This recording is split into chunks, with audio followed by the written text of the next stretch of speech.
Fala galerinha, bem-vindos a mais um MetaCast. Tudo bom com vocês? Espero que vocês estejam gostando dos últimos capítulos e temos um capítulo diferente aqui. Aliás, diferente não, porque vocês já viram esse tema sendo falado nessa nova etapa do canal umas 2 vezes, mas pelo interesse de vocês até agora, eu achei que fazia sentido convidar outra empreendedora dentro do mercado, então vamos que vamos. Mas antes de começar, mais uma vez, CoinLivre, muito obrigado pelo patrocínio. Sem a CoinLivre, o MetaCast não teria nem sentido para existir. Eu acho que muito do que a gente faz aqui é justamente poder ter uma desculpa, poder chamar as pessoas. O público que assiste a gente é muito B2B mesmo, é muita gente que não é aquela pessoa aleatória, é aquela pessoa que está interessada, que quer aprender um pouco mais, e principalmente os empreendedores, né, que querem talvez procurar novos contatos, novas opções. E então eu agradeço muito a audiência de vocês. Então vamos que vamos. Do outro lado, estúdio maravilhoso, Cabide, muito obrigado pelo teu trampo, velho. E vamos começar. Ana, eu sempre odiei esse negócio de ficar lendo o perfil das pessoas e tal, e até porque eu tinha te convidado hoje não para falar sobre uma empresa, mas para falar sobre você. Então eu vou jogar logo de volta. O tema de hoje, eu não vou nem colocar numa área específica, mas vocês têm gostado muito quando a gente fala de ESG, crédito de carbono, e quando a gente mistura um pouco disso com o nosso mercado. Então eu vou jogar de volta aqui, queria que você se apresentasse um pouco, falasse um pouco da tua trajetória, e depois a gente chega no teu momento atual e vê o que sai daí. Então, muito obrigado por ter vindo aqui. Foi meio de última hora que eu te convidei. Foi de ontem. Eu que agradeço, Jorge. Nossa, cara, muita birutice. Mas, gente, espero que vocês gostem. Antes de começar o programa, pessoal, vamos lá. Curte, compartilha, se inscreve. Entra no chat se estiverem ao vivo. Se não tiver, deixa os comentários aqui que eu passo tudo pra Ana depois. E acho que é isso, né? Até agora, você foi super aberto, a mensagem no WhatsApp. Então, assim, no final das contas, o que pior que pode acontecer é eu pegar o comentário do pessoal e mandar pra você poder responder e mandar de volta, certo? Combinado. Obrigado, viu? Nada, eu que agradeço. Então vamos lá, mulher. Dá um panorama geral do que você faz. E aí a primeira pergunta é sempre a mesma, né? Como é que você... O que aconteceu pra você cair no nosso mercado? Nosso mercado. Pra você cair em ESG, pra você virar uma empreendedora. O que aconteceu? Qual que foi a trajetória? Tá bom. É uma longa história. Primeiro, me apresentando rapidamente, eu sou Ana Luísa. Sou fundadora e CEO da STW for All, Sustainable Development and Water for All. E é uma startup de impacto voltada para o setor de saneamento, principalmente áreas rurais. Eu comecei a minha trajetória quando eu tinha 15 anos. Sempre tive o sonho de ser cientista e, especificamente, nesse ano que era 2013, eu já tenho um tempinho, aconteceram uma série de fatores que me levaram a esse setor, especificamente de água e saneamento. O primeiro deles foi a leitura do livro de Graciliano Ramos, Vidas Secas. Para quem não conhece esse clássico, Baleia, por exemplo. Não tem como não conhecer. Todo mundo teve que ler pro vestibular. Talvez a nova geração não conheça tanto.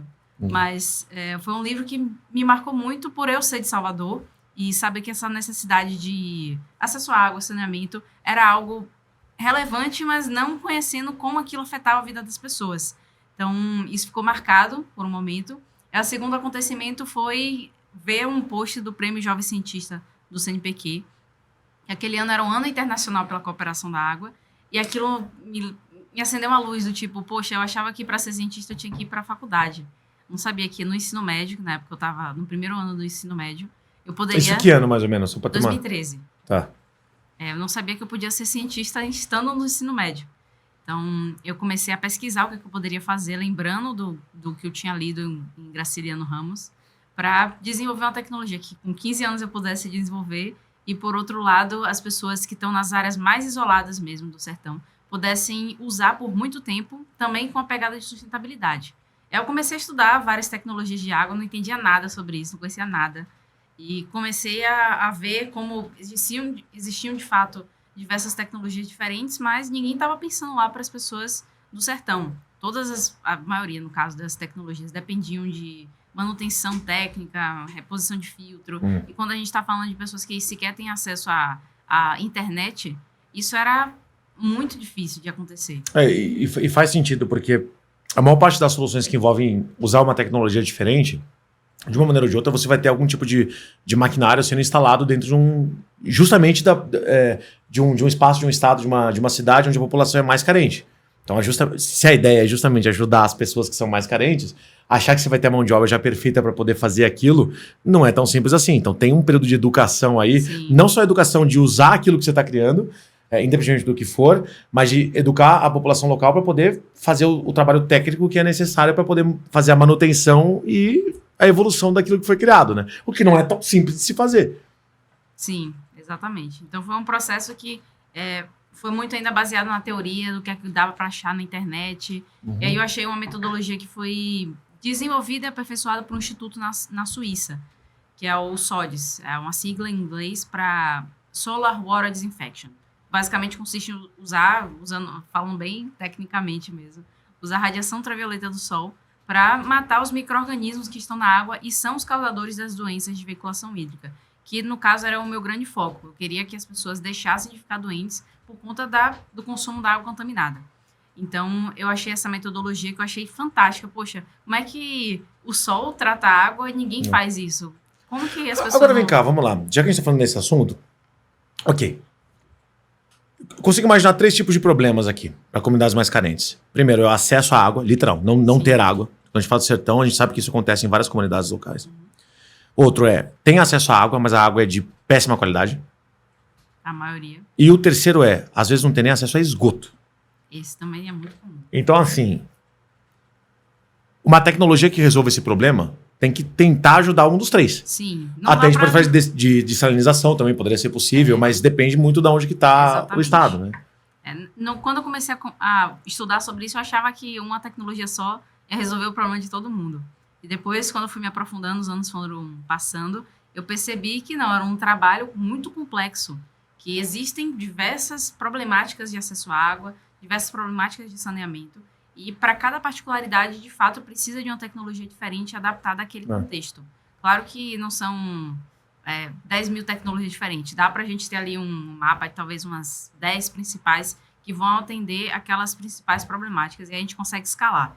Então, do início, isso aí já deu um pulo, mas voltando para o início, eu desenvolvi o Aqualuz, que é a tecnologia baseada no SODIS, para que justamente ela fosse ideal para a região do sertão. Isso pensando no contexto das cisternas, e para quem não conhece, essas regiões têm um programa de política pública e também algumas iniciativas privadas e de OSCs instalam, que é a cisterna, um sistema de captação e armazenamento para água de chuva, mas que eventualmente as pessoas utilizam outras fontes de água também. Mas é foda, se chovesse tanto assim no sertão, não seria sertão.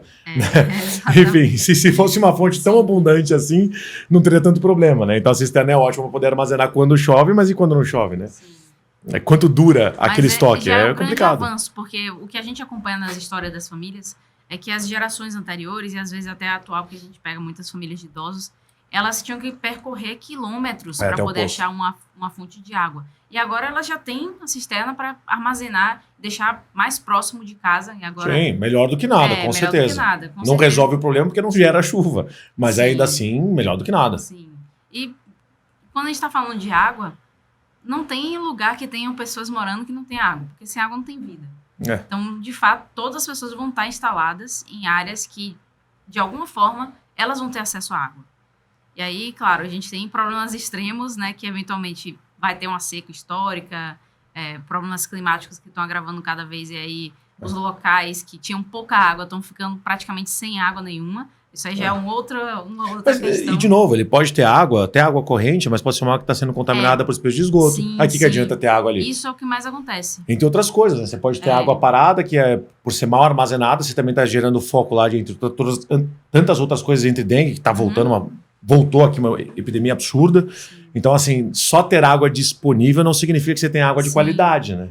Falta infraestrutura. E isso é até uma questão que, às vezes, a gente para entender os dados públicos e o que eles nos dizem. Hoje, no Brasil, existe uma estimativa de 35 milhões de pessoas sem acesso à água de qualidade.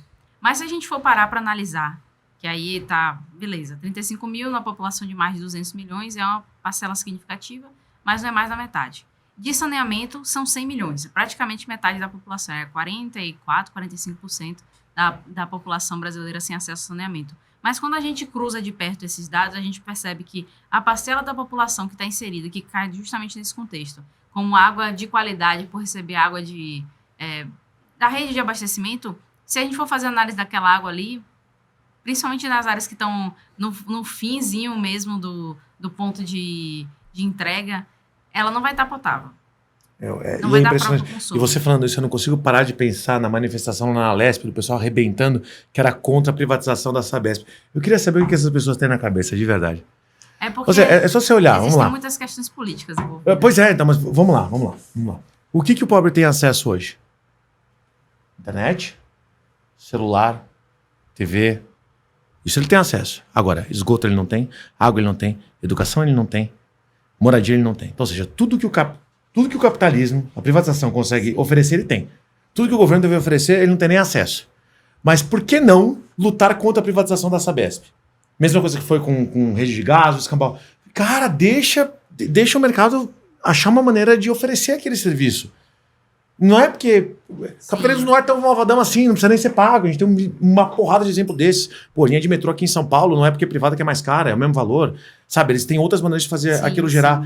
E assim, você vê a própria população mais carente lutando contra a única solução. Não aquela população que está sofrendo, né? Os outros representantes. Lutando justamente contra aquilo que poderia resolver o problema.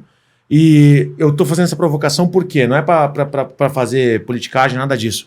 Mas porque parte do que você está falando da dificuldade de fazer acontecer, eu imagino que tem a ver também, entre outras coisas, com dificuldades políticas e de infraestrutura. Muito. Você pode achar a melhor solução do mundo, mas se não tem como transportar a água pura que vocês criaram ali até o lugar onde ela tem que ser distribuída, porque a distribuição, infelizmente, aqui no Brasil tem que ser pública, como é que você leva aquilo? Pô, você pode ter investido milhões, conseguido tudo, mas como é que você entrega aquilo para a pessoa? E foi por isso que eu levei tantos anos para finalmente conseguir, e ainda, no caso, ainda estou nessa trajetória de levar a tecnologia para as pessoas que mais precisam. Porque nesse início da jornada, principalmente por eu ser jovem, tá lá no Nordeste, que, diferente de São Paulo, e aí eu já tô aqui há quase 10 dias em São Paulo, nessa migração para tentar fazer as coisas acontecer. Pô, eu tive sorte, então.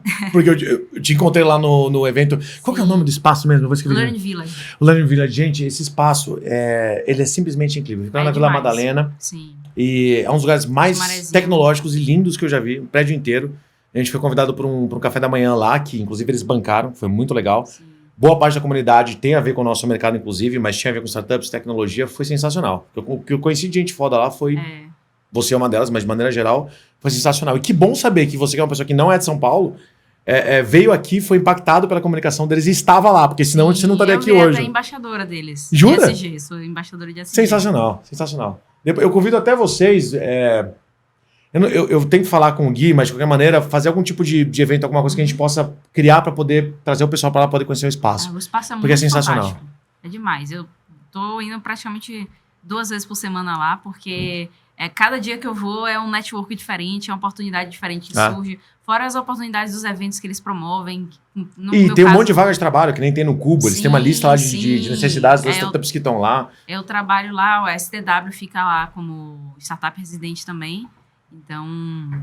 Nem sabia dessa parte, inclusive. Sim. A gente fez o tour lá, eu nem tinha prestado atenção. É porque como a gente não tem nada assim físico, não temos uma equipe em São Paulo... Não fica assim, aparente. Entendi. Mas lá na logo das startups residentes, a nossa está lá. Show. Bom, então, beleza, ok. Você saiu de uma ideia, você tinha uma base, pelo menos, de pesquisa, você tinha referência. Sim. Você resolveu implementar essa ideia. E aí? Vamos começar pelos problemas. Já começa na implementação, obviamente. A vida do empreendedor, né? Tu tá apagando incêndio o dia inteiro. Com 15 anos, a gente tem aquela mente utópica, né? De que, poxa, tive uma ideia que vai ajudar as pessoas... Basta expor que aí vão aparecer governos e vão implementar. Minha visão era essa, mas de início eu já fiquei muito frustrada de ver que não era assim que as coisas funcionavam. Só de tentar contato com o governo, ninguém me respondia. Quem era eu na fila do pão? Muitas vezes eu já fui chamada, uma menina que quer ser cientista, teve uma ideia legal, mas e aí? Senta lá, Cláudia, né? Exatamente. Não importa se você está resolvendo um problema real, né? Não, senta lá. Uma hora a gente fala. Então, essa questão toda de credibilidade com o que eu tinha criado sempre foi um fator muito relevante, boa parte da minha trajetória, agora menos, que agora consegui prêmio na ONU, vários prêmios internacionais que, poxa, aí vem aquela... Dá uma relevância forte. Dá uma relevância e, infelizmente, né, o brasileiro tem essa cultura de valorizar mais o que tem a credibilidade fora do país do que as coisas daqui de dentro. Imagina, se eu não tivesse ganhado o prêmio da ONU, provavelmente eu seria uma Zé Ninguém até hoje. Precisou ter alguma relevância de fora para começar a ser notada, ainda assim, com muitas dificuldades. Por exemplo, o governo, ainda hoje não temos nada. Tem alguma coisa avançando, mas desde o primeiro contato que eu tive com o poder público, mais ou menos em 2016, aí 8 anos e as coisas ainda não avançaram. Inclusive, eu ia te perguntar sobre isso, né? Porque a minha experiência dentro desse tema, entre grandes aspas aqui, não em ESG especificamente, mas em carbono, né? Por causa, né, do ativo que vocês sabem que a gente tem aqui de crédito de carbono tokenizado, né? A gente tem uma certa experiência com eles, mas eu acho que essa experiência é muito limitada perto de uma empresa que está tentando desenvolver uma tecnologia e não só comercializar um ativo, originar um ativo. Desde o momento que você teve essa ideia inicial até o momento que vocês são hoje, o que precisou, o que precisa do governo dar um ok? No nosso caso, como a gente está falando de saneamento rural, de áreas extremamente isoladas, está falando de uma terra sem lei. Porque quando a gente fala do saneamento tradicional, o que estão preocupados são os centros urbanos. As zonas rurais são sempre esquecidas. Então, não existe uma regulamentação efetiva para essas áreas. A gente tenta adaptar o que está nos centros urbanos, mas muitas vezes não é aplicável, porque não tem estação de tratamento de água, não vai ter todas aquelas etapas de tratamento de água que são necessárias para a água ser considerada potável. E o que a gente tem que fazer é adaptar o que existe, o que dá para ser implementado de forma fácil. Desmembra, se o seu modelo de negócio fosse um ser humano, você tira meia perna, um braço, uma orelha e tenta adaptar isso porque pode ser feito no Brasil. Exatamente. Ainda que você tivesse a solução perfeita, você tem que se adaptar a uma coisa totalmente imperfeita e enviesada para poder tentar ajudar a população, independentemente de faturamento ou algo assim. Né? Nesse caminho a gente tem 2 vias. A primeira, a gente vai entregar a solução mais perfeita do mundo, que vai custar um valor absurdo e não vai ter quem pague. E a segunda, a gente vai resolver o problema mais urgente, vai se concentrar nesse problema que é a parte microbiológica da água, e aí vai ser mais acessível. Então, a gente está trabalhando com uma tecnologia que vai resolver só o microbiológico da água. Claro, existem também algumas limitações, então não é qualquer água que a gente vai tratar. E temos uma tecnologia que dura 20 anos e a única manutenção necessária é limpeza com água e sabão. Não existe nada no mercado igual ao que a gente tem. Tá, então, vamos lá, vamos dar um passo atrás. Me faz um pitch do que é a tua empresa hoje, porque até agora eu tô na minha cabeça aqui, tá? Eles têm um equipamento em si. Se não é um equipamento, é algo contínuo que durante uma linha de produção vai resolvendo o problema até chegar. Me dá um geral, faz um pitch. Inclusive, se quiser aproveitar, dá pra fazer corte e tal. Se quiser aproveitar a câmera, fazer um pitch geral do projeto, acho que é bem legal. Certo, então um pitch resumido sobre o que a gente faz. Nós somos uma startup que leva acesso à água de qualidade e saneamento básico para comunidades rurais isoladas. E a gente faz isso através de parcerias com grandes corporações que investem, justamente que a gente não está ainda com esse trabalho, parceria com o poder público, mas a gente investe nos projetos que essas empresas, por exemplo, estão instaladas nas comunidades do entorno, parques de energia eólica que estão beneficiando as comunidades, geram impacto naquelas comunidades e, eventualmente, eles investem em projetos sociais que vão beneficiar aquelas famílias. E, muitas das vezes, elas têm necessidade de uma tecnologia para tratamento de água. Então, a gente instala, principalmente no sertão do Nordeste, o nosso produto Aqualuz, e junto a gente tem uma metodologia desenvolvida justamente para que, poxa, a gente está colocando uma tecnologia nova, uma cultura diferente que a gente vai precisar se adequar naquela comunidade, e a gente precisa que as pessoas entendam a importância da qualidade da água. Então, a gente entrega toda essa metodologia que vai vai metrificar tudo que a gente está acompanhando, né? Desde dados de saúde, desde dados de renda, educação, várias coisas a gente consegue incorporar e mostrar que, poxa, você investiu em água, mas olha o retorno que você está trazendo para a sociedade. Olha a diferença que você está causando na vida daquelas famílias que, dando exemplo de alguns dos dados que a gente coleta. No início, no diagnóstico, que é a primeira etapa, a gente pergunta lá para as famílias quanto é o gasto médio que eles têm para tratamento das doenças de veiculação hídrica. Isso inclui compra de remédio, inclui pagamento de transporte para ir para o posto de saúde, que não tem transporte público nessas regiões. E as pessoas sabem responder essas perguntas? Sabem. Claro que a gente vai ter respostas e respostas, claro, né? Mas, enfim. Mas a gente, enfim, não tem dados públicos para metrificar isso, a gente tem que ir lá entrevistar e confiar na resposta das famílias.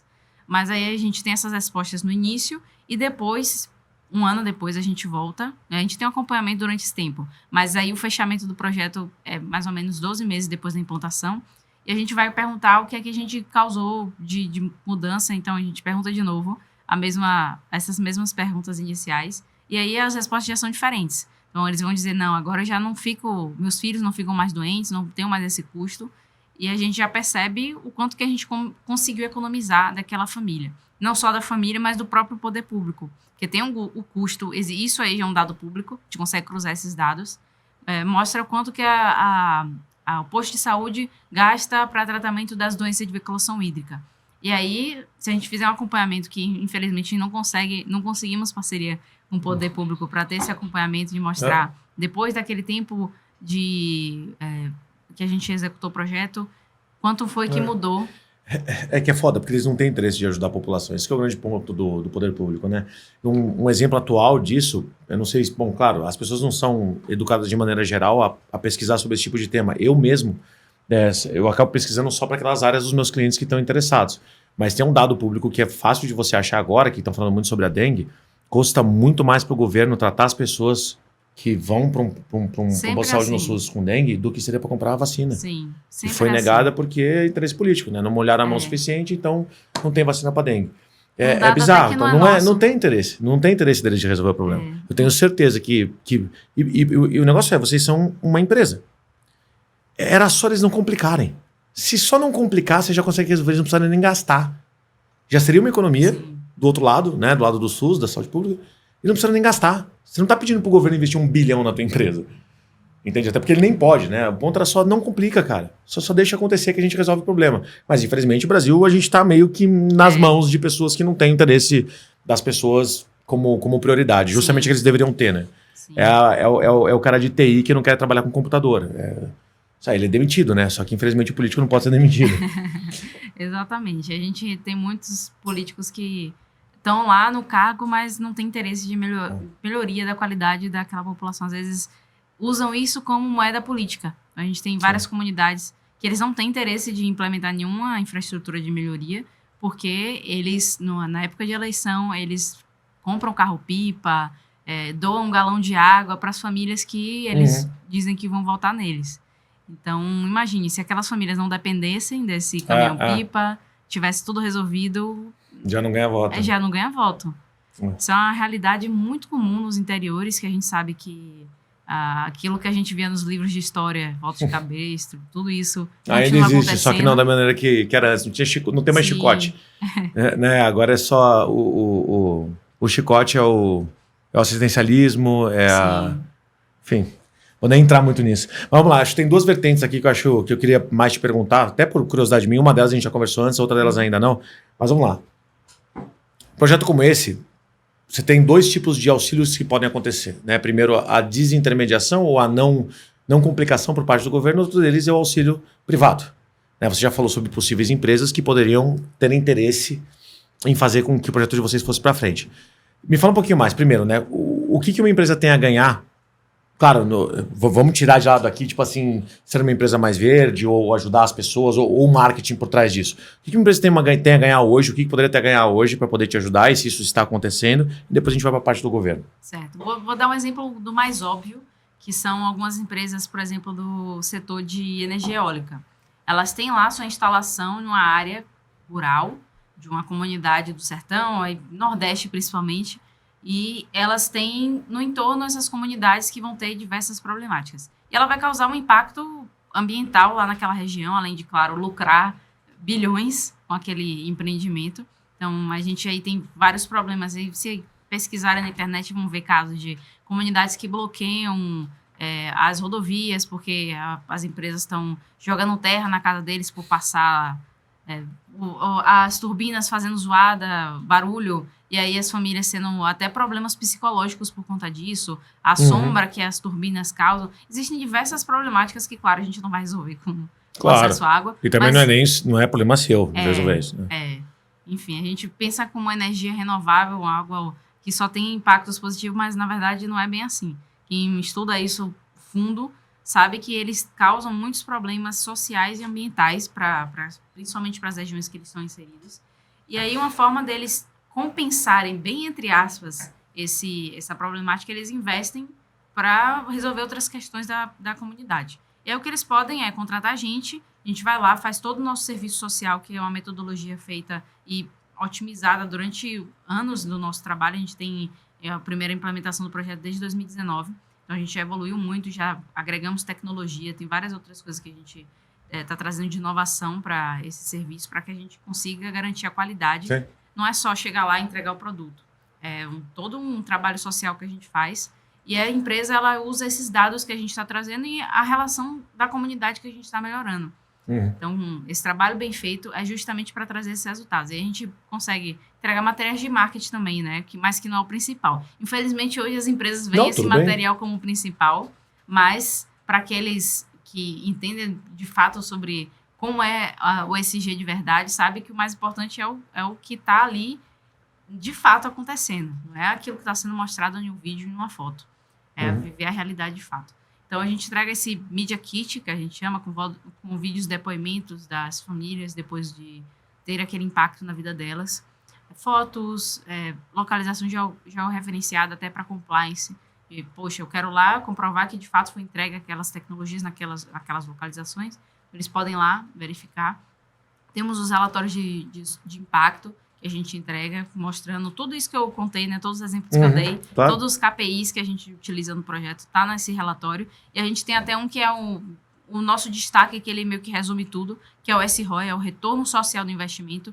É uma métrica muito importante, muito utilizada até Europa, Estados Unidos, mas pouco aplicada no Brasil, que é a gente metrificar financeiramente, em dinheiro mesmo, o quanto que aquele impacto está sendo gerado para a comunidade. Então, a gente consegue, com os dados públicos, com os nossos dados em conjunto, provar que a cada real investido naquela comunidade está resultando uma economia de R$27. Essa é a média que a gente tem hoje. Então, imagine, só esse dado por si só já deveria ser argumento suficiente para poder público investir, mais empresas investirem, mas na sociedade que a gente vive hoje não... Porque assim, se a gente for pensar no mercado privado mesmo, você tem a ajuda que é para poder ter ganho de marketing de imagem, que ainda assim, beleza, cara. Tá lá. Que bom que é uma coisa a mais que pode acontecer. Você tem aquelas que... Eu gostei do exemplo da usina eólica e tal, que eles querem resolver um problema que eles têm ou tentar minimizar esse problema ajudando em outra área. Também faz sentido. Você tem a outra área que eu queria falar contigo, que a gente até conversou antes, sobre benefícios fiscais e tributários para empresas que auxiliam em projetos que fazem sentido para determinadas áreas do governo, principalmente o Ministério do Meio Ambiente. E por último, você tem a desculpa de eu vou ajudar porque isso vai aumentar meu mercado e aumentar meu lucro, que é o propósito de uma empresa. Sim. Então vamos lá. Eu queria saber se você que está aqui assistindo a gente trabalha para a Whirlpool, por exemplo, né, dona das marcas da Consul, Brastemp, entre outras. Eu quero saber como é que vocês vendem máquina de lavar louça ou lavar roupa para uma região dessa. Não vende. Porque esse é o ponto. Você pode, nas Horas Bahia, numa máquina dessa, você pode dividir em 48 vezes. Uma família dessa, eu sei que a renda é baixíssima, mas a necessidade de ter uma máquina de roupa, o tempo que eles economizariam para poder trabalhar, entre tantas outras coisas, faria sentido ter. Como é que ele vai ter uma máquina de lavar roupa se não tem água encanada? Se não tem água minimamente, de uma qualidade minimamente aceitável para poder lavar a sua louça, sua roupa? Sim. Então, eu queria saber, Whirlpool, né? Vocês que estão aí, é um exemplo, mas pode portar para qualquer outro, de qualquer tipo de eletrodoméstico, porque eletrodoméstico é uma coisa que, assim, tá até no critério Brasil. A gente né? tem famílias que use água. Não tem geladeira. Mano, como é que tu não tá ajudando um projeto desse? Não, só para saber.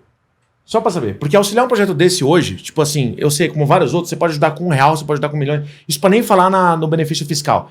Mas, cara, só de ajudar, só de poder levar água tratada, só de poder levar minimamente água que possa ser utilizada, tu vai poder começar a vender teu produto. Vocês podem falar dos outros desenvolvimentos que vão ter por causa disso. Cara, uma Casas Bahia não vai abrir uma loja num lugar desse porque não tem o que vender. Se não chega energia, não adianta vender televisão. Se não chega água, não adianta vender filtro. Não adianta. Não adianta. Então, gente, né, vamos pensar um pouquinho. E agora, pela a última parte, né, que era a isenção fiscal tributária. Pô, a gente já vê isso acontecer, né, via Coin Livre por crédito de carbono. Né? Hoje, dado a última legislação que saiu, dentro das 27 áreas possíveis, uma delas é mata de pé, etc., a tonelada de carbono que você gera já pode, o gasto que você tem com isso, você como indústria, já pode ser usado para poder pagar entre 4% e 6% da sua carga tributária total. Isso é a mesma coisa que tem em lei Rouanet, lei de incentivo ao esporte, entre algumas outras aí. Lei de, sei lá, lei da informática, alguma coisa assim. Então, assim, uma indústria que paga 100 milhões, uma indústria grande, paga 100 milhões de imposto por ano, se ela pegar, dependendo do estado, 6 milhões disso e colocar em tonelada de carbono, ela pode literalmente descontar isso. Então, na verdade, ela não gastou nada, só que ela ajudou o meio ambiente. Estou falando de um espaço que vai poder ser preservado agora, que vai gerar renda até para a comunidade ribeirinha, indígena, não interessa qual que é, mas o ponto é que isso vai gerar benefício de ponta até ponta. Então, eu não consigo entender como é que o projeto de vocês não está na mesma seara. Porque tinha que estar. Tá literalmente na mesma área, o mesmo ministério, o mesmo tudo. Uma empresa que possa abater os seus impostos por ajudar um projeto como o de vocês deveria ter... Aliás, se ela puder, simplesmente puder, não tem como uma empresa não ter interesse. Tipo assim, a gente precisa de muita ajuda sua. Quanto? 2 milhões. Ah, tá. E por que eu vou investir nisso? Porque daqui a 3 meses você vai abater tudo isso em impostos. Quem que vai falar não? E ainda tem marketing, nananana, todo o resto. O que tá faltando para isso acontecer? Também não tenho essa resposta. Não, mas nem eu. Tipo, só tô jogando aqui porque eu não entendo como é que o nosso mercado consegue ser tão falho que isso não é de mais fácil acesso para as empresas. E não é a prioridade deles também. Né? Aí também tem isso. Bom, eu não quero entrar muito no techniquez aqui, exatamente como é que funciona, até porque não só eu vou ficar perdido, mas muita gente vai ficar perdida. E eu acho que o objetivo não é nem esse. Eu queria entender um pouco hoje dos seus gargalos agora. Para quem tá assistindo, inclusive. Cara, como é que dá pra gente ajudar? É com contato, é com indicação, é com parceiro? Como é que a gente pode ajudar a fazer uma coisa dessa acontecer? Tudo isso. Então, hoje, até explicando um pouco do que é que a gente faz comercialmente. A gente tem uma atuação que é participar de eventos, palestra, explicar o que a gente faz, meio que evangelizar as pessoas em termos de entender o problema do saneamento e como isso impacta a vida das pessoas no geral. Não só um problema das pessoas lá do sertão, mas é um problema que acontece em várias outras regiões. E a gente, por estar aqui em uma situação mais privilegiada, temos uma responsabilidade de fazer alguma coisa para as pessoas que não têm esse privilégio conseguirem ter uma dignidade de vida, de ter os seus direitos humanos respeitados, que acesso à água é um direito humano. Então, assim como a gente respira de graça, a gente devia poder consumir uma água de qualidade de graça. Mas não é bem assim. Então, tem toda essa questão, mas as parcerias, vários tipos de empresas poderiam ser eventuais investidores nossos, principalmente médias a grandes empresas, e ONGs, organizações da sociedade civil, são parceiros que a gente tem mapeado para que eles possam co-executar esses projetos. Lembrando que não só temos uma tecnologia como a Aqualuz, que eu citei, que eu desenvolvi aos 15 anos, hoje a gente tem um portfólio de 6 tecnologias diferentes, cada uma resolvendo diferente problema de acesso à água e saneamento, e a metodologia de impacto que a gente também utiliza dentro de um software, que a intenção é automatizar todo o processo de leitura desses dados, para que com esses dados a gente possa mostrar, aqui a gente foi eficiente, aqui a gente conseguiu tantos por cento de eficiência. Sem BI você não consegue justificar absolutamente nada. Essa que é a real. Sim. Você tem que ter informação para poder mostrar para qualquer... Não é só o poder público, para qualquer pessoa que o que vocês estão fazendo faz sentido, né? Mas ainda é algo pouco aplicado no setor de impacto. Eu imagino. Principalmente quando a gente está falando de um impacto mais isolado, sabe? Mais restrito, nas áreas mais restritas. Então, o uso de tecnologia ainda é algo muito pouco falado nesses ambientes. E quando a gente tenta implementar, a gente ainda vê que muitas coisas a gente é pioneiro nesse setor. Pergunta rápida. Desde o momento que você decidiu... Assim, você falou que faz desde os acho que 15 anos, uma coisa assim. Isso. Tentou pegar todo o tempo, eu não sei a sua idade, mas de qualquer maneira. 26. Cara, você tá há 11 anos pensando sobre esse problema e tentando resolver esse problema. Tá. Cara, eu sei que propósito é um fator motivador absurdo. Com certeza. Mas como tem sido, é bem pessoal, mas como tem sido para você continuar motivada e correndo atrás? E imagina como é a vida de empreendedor. Tu tá usando capital próprio para poder fazer algumas coisas acontecerem aí. Tu tá tirando do bolso para poder trabalhar, fazer reunião. Como é que é lutar totalmente contra a maré? Eu diria que ainda daquela minha visão utópica, sempre, principalmente pela educação que meus pais me deram, que meus pais não são pessoas pobres, mas eles sempre priorizaram todo o dinheiro que eles tinham e investir na minha educação. Então, eu fui criada acreditando que eu poderia ser o que eu quisesse e, ao mesmo tempo, que minha missão na vida seria deixar o mundo um lugar melhor. Eu sempre tive isso muito claro. Eu queria ser uma pessoa que ia impactar positivamente o mundo. Então, eu usei da minha trajetória, que na minha mente é utópica de novo, era que todo mundo tinha essa mesma visão, né? Eu só fui conhecer as pessoas ruins, acho que nessa trajetória de empreendedora, e aí vendo como as pessoas são mesquinhas, egoístas, estão mais olhando para os seus próprios interesses do que para ajudar as pessoas. Mas eu acho que foi um pouco dessa minha criança interior que está sempre viva.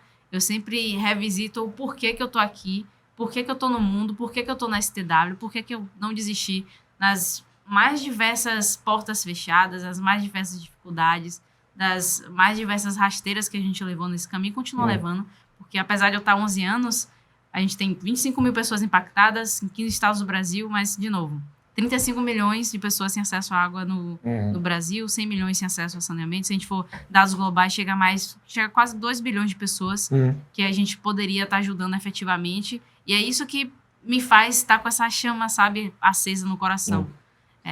Se eu puder dar algum feedback aqui, porque minha profissão meio que vai para isso, né? Tentar ajudar os projetos, não tem muito jeito. Mas eu vou até citar Ayn Rand aqui, porque quando você fala de virtude do egoísmo, o mundo só funciona como funciona porque cada pessoa é egoísta. Cada pessoa quer, de fato, gerar utilidade para si própria. Mas é isso que faz com que o mercado funcione. Quando você fala de projetos que têm uma pegada social e realmente não dá para conseguir uma fortuna ou não dá para conseguir viabilizar algo que vai impactar tanta gente assim, sem que as pessoas ganhem alguma coisa individualmente, essa alguma coisa pode ser qualquer coisa, tá? Não precisa ser dinheiro, pode ser valor de maneira geral, né? Eu acho que a grande pegada aqui talvez seja adaptar o discurso de vocês ou o pitch de vocês para falar coisas, do exemplo como eu falei agora para o Whirlpool da vida. Fazer o pessoal entender que não é só pela imagem do que vocês estão fazendo, não é só pelo valor social do que vocês estão fazendo, não é só pela mídia que você vai gerar, pelo PR que vai adorar o que você está fazendo. E sim porque isso de fato vai ter um efeito que não é nem de longo prazo, é médio. Gente, uma população... vamos lá, a gente não tá falando só de ter água ou de ficar menos doente. A gente tá falando assim, pô, imagina uma pessoa que antes precisava andar, sei lá, quantas horas para poder chegar a um posto, chegar até a água. Quantas horas tá perdendo do dia que ela podia estar trabalhando? Sim. E as pessoas não são preguiçosas. Se elas fossem, elas nem iriam até a porra do posto para poder pegar água. Entende? Elas querem trabalhar, elas querem poder... O brasileiro médio, vamos dizer assim, até a população mais pobre, é criado sabendo que se você trabalha, você ganha dinheiro, você sustenta a sua família. Ponto. Esse é o básico, né? Você acha que esse pessoal não quer trabalhar? Você acha que o pessoal quer ficar gastando, sei lá, quantas horas tentando lavar roupa de uma maneira que vou ter que achar água, sei lá, onde? Pra ferver a água, depois de ferver a água, você tem que pegar e oferecer. Você acha que a pessoa quer passar metade do dia? Tipo assim, o marido trabalha, a mulher não vai ter que trabalhar, ou vice-versa, porque ela vai ter que passar o dia inteiro se preocupando com isso? Claro que não. Claro que não. Isso é uma coisa que se resolvida no segundo seguinte. Essa segunda pessoa que compõe a renda familiar, vai poder pegar um emprego, vai poder fazer alguma coisa que seja produtivo para a família dela, para a sociedade, por aí vai. Então não é a longo prazo. Eu não vou resolver agora para na próxima geração. Não é agora, cara. É agora. E você quer falar de longo prazo? O maior motivo de você ter uma média brasileira de QI baixo é porque as pessoas não têm acesso a saneamento básico, à água, à nutrição, ao básico, para poder desenvolver o cérebro na primeira idade, né? Então, assim, é muito fácil, entre aspas, gigantescas, fácil, de provar os benefícios de todos os lados. E também de provar os benefícios diretos de venda de produto, como eu falei da Whirlpool agora. Então, assim, eu acho que uma maneira de tentar fazer isso acontecer é mudar esse pitch para alguma coisa que, pelo menos, entes específicos que vocês planejem, mais uma vez usando o exemplo de uma Whirlpool da vida, possam gerar esse tipo de tique na cabeça. Eu falei, então, assim, ajudar, só tenho a ganhar com isso. Economizo o imposto, melhora o meu PR, melhora o meu marketing e, além de tudo, ainda vai melhorar o mercado consumidor lá. Se fizer isso é uma questão de imagem, né? Não precisa passar anos fazendo isso. Uma coisa, às vezes, de meses, você consegue virar um pouquinho. Porque eu ouvindo esse projeto, e não é a primeira vez que eu ouço, né? A gente falou antes, você fica tipo, pô, por que não tá acontecendo? Porque não é por incompetência, não é por falta de gente querendo fazer, é porque tem coisas que realmente não estão rumando a favor. Se você não pode contar com o governo, então vamos pro outro lado. Sim, de fato a gente precisa vivendo e aprendendo. Essa é um dos fatores porque a gente vem para São Paulo para aprender a jogar o jogo do mercado e, com isso, conseguir crescer o nosso impacto. Então, tudo isso que você está falando tem total sentido. Eu ainda quero aprender muito sobre como usar a parte do imposto de renda para reverter para políticas públicas. E, enfim.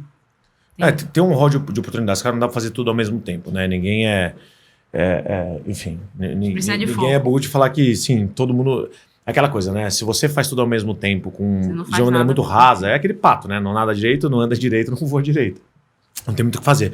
Mas, assim, dependendo da equipe que você tem, dá sim para poder pegar umas 2, 3 coisas dessas ao mesmo tempo. E aí vinha a minha próxima pergunta, né? Como é que tem sido hoje a estrutura da tua equipe, tá? Quem é essa equipe? Né? Você nem precisa citar nome se não quiser, mas quais são as áreas que você trouxe para dentro? Você fala, pô, eu sou uma pesquisadora e eu tô resolvendo esse problema. Tá bom, mas e aí? O que mais você precisa para construir uma empresa de impacto?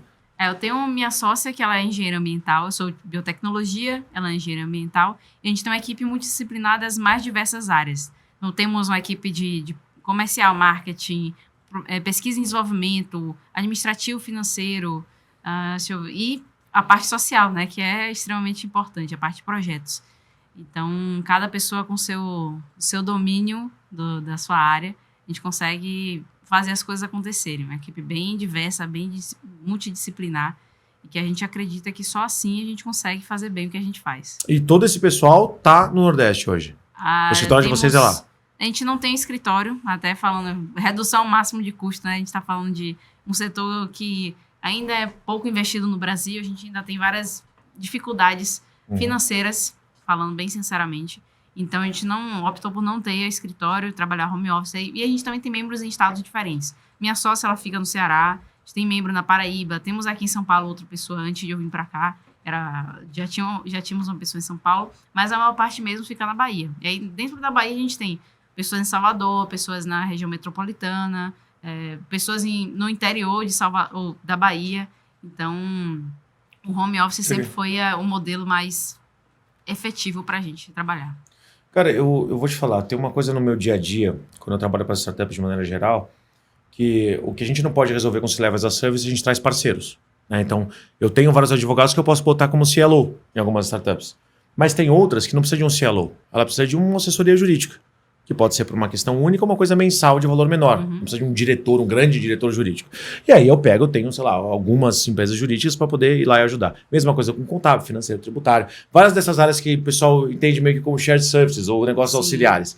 Eu gosto de pensar neles como parceiros. Porque todo mundo que você bota para ajudar a startup, ele tem que abrir mão do modelo de negócio tradicional dele, cobrar menos, fazer um modelo diferente. A gente tem hoje assessoria. É isso que eu ia falar. Como é que é do lado de vocês? Essas empresas que prestam esses tipos de serviço jurídico, tributário, entre tantas outras coisas, tá? Às vezes até tecnologia. Você tem uma boa receptividade com eles, assim, um goodwill? Eles conseguem ver valor em ajudar vocês? Sim. Até que isso não foi um problema pra gente. A gente já passou por diversos parceiros diferentes e hoje a gente tem uma assessoria jurídica, inclusive, que é especialista em startups. Show, super legal. entendem desse ramo. Bom, pelo menos uma notícia boa, né? Porque, mais uma vez, imagina se eu ouvir que o pessoal não está querendo ajudar só porque isso é uma coisa, tipo, sei lá, uma empresa, uma pegada mais ambiental e não via, sei lá, algum tipo de retorno financeiro disso, ia ser pior ainda. Mas beleza, então um problema menos, ok.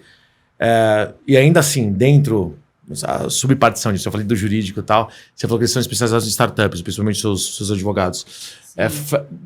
Fez sentido para vocês em algum momento desse tempo ter algum tipo de parceiro para poder chegar e tacar isso direto para o governo de cara?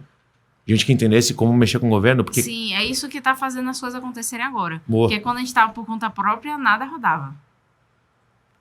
Então a gente ficou muito tempo nesse entrave. Poxa, por que por conta própria a gente cheguei a falar com o governador, o vice-governador, e no máximo era uma fotinha no Instagram e vida que segue. Agora as coisas estão começando a rodar. Tá, legal. Ainda devagar, mas... Estão começando a rodar, beleza. Me dá os próximos tiers. O que vai acontecer daqui para frente? Quais são os próximos passos de vocês?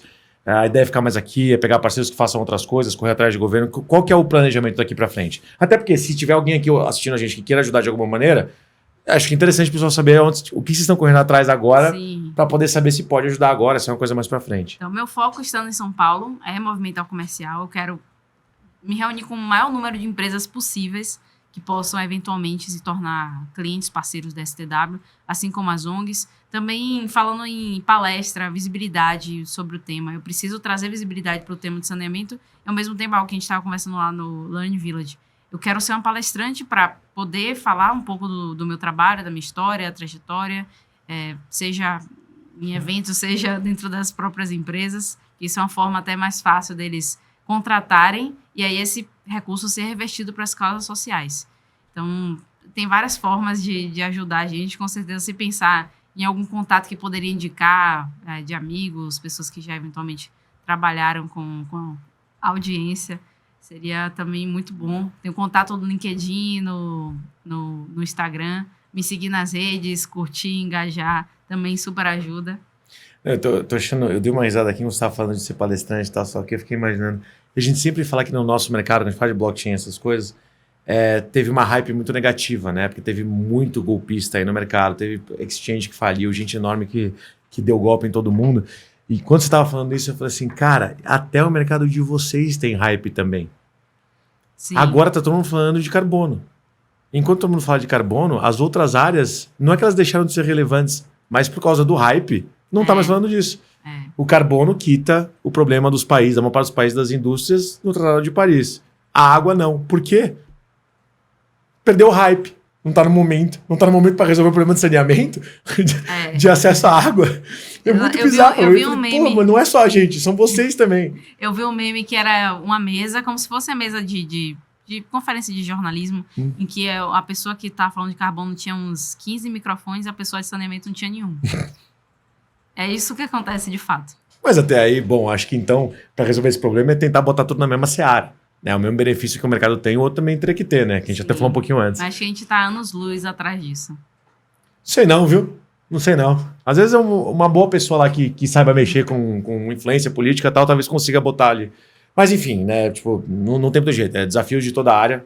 Só que, infelizmente, é ruim porque enquanto você não chega no mercado, né, privado, até você ter fundos para poder aguentar essa porrada, né? Como expressão popular, né? Tem que esperar a água bater e já bateu várias vezes, pelo que você está me falando agora, até isso acontecer precisa de um respiro. E esse respiro vai ter que vir do setor privado. Não dá para achar que o setor público vai botar dinheiro. Eu preferia que eles não cobrassem ou que eles reduzissem imposto do que de fato colocassem alguma coisa, né? Mas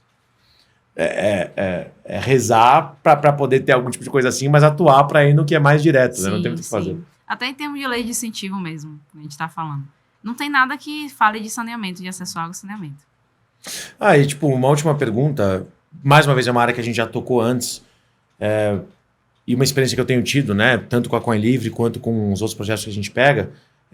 Tá tendo um interesse muito grande das empresas de desintermediar o mercado e ter acesso direto, principalmente de fora do país, né? Que também tem essa obrigação de enfim, contribuir com o meio ambiente ou bater uma ou outra meta para não receber multa e assim vai. De achar oportunidades diretas de investimento. Eu acho que nesse aspecto, a tecnologia de blockchain ajuda pra caramba. Mas eu não vou entrar no papo de tecnologia aqui, porque o ponto não é esse. A questão é poder tentar oferecer para as pessoas, para as empresas, uma oportunidade de diretamente se relacionar com os projetos, como era crowdfunding, né? Você vê o projeto e fala, pô, quero ajudar esse aqui. Né? E trazer esse tipo de oportunidade para que eles possam investir, seja por questões de dinheiro, ambientais, imagens, seja por qualquer coisa que seja, qualquer fator motivacional. Vocês chegaram a pensar em algum momento em trazer essa oportunidade de investir na metodologia de vocês, via uma tecnologia diferente para chamar a atenção de mais pessoas, sem precisar gastar milhões aí em influencer e tal, alguma coisa assim? A gente chegou a cogitar lançar uma moeda dentro de uma blockchain. É um assunto que não consigo ter grandes propriedades para falar sobre isso, que ele ficou meio que congelado. E também a gente não avançou muito porque não conseguiu fechar a metodologia, o modelo de negócio. Mas era algo que a gente queria trazer justamente para ter essa possibilidade de pôr um financiamento coletivo via blockchain, ter uma captação mais aberta, que pessoas físicas pudessem colaborar, os próprios funcionários das empresas eventualmente também pudessem colaborar para ampliar o impacto, mas ainda é uma dificuldade das próprias empresas também investirem. A gente sabe que essa parte de compliance das empresas ainda não está regularizada para aceitar blockchain. Pelo menos a maioria que a gente conhece não. O fato é que assim, qualquer tipo de iniciativa dessa precisa de algum tipo de certificação ou reconhecimento, né? Seja de alguma associação, seja do governo. Mas, via de regra, é uma coisa que sempre me provocou no lado positivo, porque se uma empresa vai lá e ajuda com o objetivo de PR, ela só tem aquilo e não tem mais nada. Se ela ajuda com o objetivo financeiro, é bom que ela pegue esse tipo de benefício dentro do ano vigente, né, contábil dela. Quando a gente fala de usar esse tipo de tecnologia, qualquer tipo de, não vou chamar de moeda, mas token, que o token, no final das contas, nada mais é do que uma representação digital de um contrato, de um compromisso entre duas partes. Ele pode usar isso para o final da vida. Ele pode usar aquilo como prova para o final da vida, por causa da transparência. Não precisa rezar para o governo aceitar ou não. Tipo, ela de fato fez aquilo.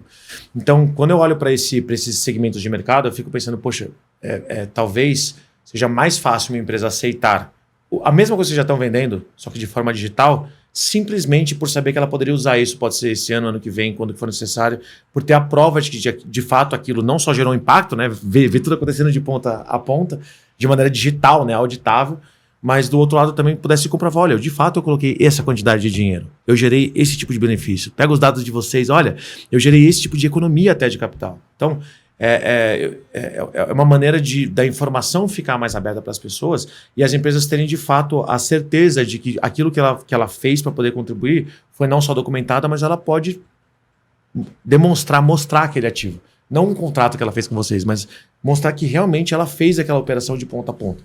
Então eu faço a provocação sempre para o pessoal que ainda não está no mercado, porque eu acho que tem muitas vantagens quando isso acontece.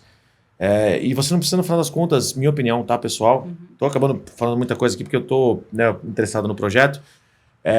Esse é o tipo de coisa que você não precisa explicar. Você não precisa explicar o que é blockchain, você não precisa explicar o que é token. A questão é, qual que é o seu problema? Como é que eu posso resolver ele? Se o meu projeto resolver o teu problema, eu tenho uma maneira de fazer com que ele seja muito mais transparente, muito mais auditável e muito mais seguro para você ter qualquer tipo de benefício que você queira. Ponto. A tecnologia não precisa ser complicada. E juntar tecnologia com o mercado de vocês é simplesmente maravilhoso. Pelo menos essa é a minha provocação para você. Sim. Enfim, então assim, momentos finais, eu queria ter tirado algumas dúvidas contigo, tinha umas coisas que a gente tinha conversado que eu queria colocar aqui para o pessoal poder ouvir também. Eu queria abrir, né, realmente, do mesmo jeito que eu fiz antes, para você fazer o pitch da tua empresa para a câmera, abrir agora a câmera para você poder falar, enfim, redes sociais de vocês, arrobas, se você quiser deixar um recado, para usar de corte, para poder dar a opinião de vocês, fica à vontade e realmente use. Use, bota o nosso nome, cara, faz acontecer o que a gente puder ajudar, a gente vai ajudar. E deixar a mensagem de vocês realmente pro pessoal que tá vendo. Tá certo. Então, acho que, de novo, o pitch acho que eu não fiz muito bem. Fica tranquilo. Mas, aproveitando para até refazer e explicar bem rápido o que a gente faz. Eu sou Ana, sou CEO da STW, é uma startup de impacto socioambiental focada no acesso à água e saneamento para comunidades de vulnerabilidade. Hoje a gente já é reconhecido internacionalmente pela ONU, Unesco, MIT, Forbes, enfim, várias instituições que dão credibilidade pelo trabalho real, o impacto real que a gente está causando na sociedade, que hoje já atinge mais de 25 mil pessoas em 15 estados do Brasil, 2 províncias no Equador, e está só começando, porque estou aqui nessa jornada há 11 anos, mas o buraco é muito fundo e a gente precisa não só atacar de forma escalável esse problema, como contar com os mais diversos parceiros. Então, qualquer coisa que vocês possam ajudar, principalmente com indicação de empresas, organizações para trabalhar, até eventos que eu possa palestrar e trazer mais visibilidade para esse tema que precisa, estamos aí. As redes sociais da STW são STW for All em inglês, porque da sigla STW de Sustainable Development and Water, e o For All de para todos é a nossa sigla, e dá para achar a gente no LinkedIn, Instagram, principalmente, que a gente está mais presente. E as minhas redes sociais, que até se chegar na minha também, chega na da STW, é Ana com 2 N's, Luísa com S, Bezerra com S. Só tem eu com esse nome, tanto no LinkedIn quanto no Instagram, TikTok, começando agora. E aí, com certeza, se quiser entender mais do que a gente faz, é só entrar nas redes sociais, entrar nos nossos sites e acompanhar nosso trabalho de perto, interagir, compartilhar para ajudar também a gente chegar a mais pessoas. Show de bola. E acho que no caso de vocês também tem a questão do LinkedIn, né? As matérias que vocês colocam lá tem uma visibilidade muito legal e compartilhar isso também ajuda a chegar a muito mais gente, porque o LinkedIn funciona baseado em rede. Né? Então, se você tem uma rede grande e compartilhar alguma coisa, você chega em mais gente ainda e assim vai indo. Não é só por interesse, sim por interesse de você na pessoa. Então, você não precisa se interessar necessariamente por ESG para poder receber. Se você se interessa muito numa pessoa, no que ela posta, e essa pessoa reposta alguma coisa de vocês, sim, aquilo vai chegar. Então, é uma abordagem indireta que também pode fazer sentido. Então, gente, se você se encaixa em algum desses perfis que a Ana estava comentando, realmente seria muito legal se vocês pudessem ajudar. Vou tentar deixar todos os links aqui embaixo. Mas, de maneira geral, como eu falei antes, a Ana ela é super fácil de se abordar. Então, caso vocês tenham alguma pergunta, a maior parte de vocês já conhece meu perfil pessoal também no Instagram. Então, assim, fala comigo, eu passo o contato adiante, porque é um projeto que eu acho que vale muito a pena a gente poder ajudar. E para finalizar o programa, lá no próprio Nordeste tem uma empresa que eu conheço bem. Ela tem várias, mas de maneira geral, de energia solar, chamada Nine Energy, Nova Energia. E é um mercado que, ao contrário de São Paulo, que é só a Enel aqui, lá você pode ter várias empresas operando no mesmo mercado. E as coisas só funcionam muito bem lá, eles só estão gerando valor para a população. Não só eles, mas o mercado, porque lá é mais simples de você conseguir a licença para poder operar na geração de energia, na transmissão de energia e na distribuição de energia. Então, ou seja, não faz sentido para mim que o mercado de vocês não consiga também. Então, quanto mais a gente puder espalhar a ideia do projeto e trazer para pessoas que realmente podem tomar decisões para fazer com que este mercado, assim como outros do Nordeste, são mais livres. Não vou chamar de livre concorrência, porque ainda você precisa de alguns processos, de, enfim, algumas licenças, mas de qualquer forma, o exemplo está aí. Eles não estão inovando nesse aspecto. A modelagem de negócio, a maneira como funciona, já funciona para energia. Já está gerando valor. Por que não para água? Então era essa a minha provocação. Quero agradecer a todos vocês que ficaram até aqui. Foi um assunto mais técnico, mas é um assunto que é extremamente importante, pelo menos a meu ver, e faz sentido a gente compartilhar aqui sim, para ter a ajuda de vocês que estão assistindo. Então, mais uma vez, obrigado a CoinLivre pela parceria, obrigado pelo estúdio, obrigado por todos vocês que chegaram até aqui. Não esquece de curtir, compartilhar, se inscrever e até o próximo programa. Abraço!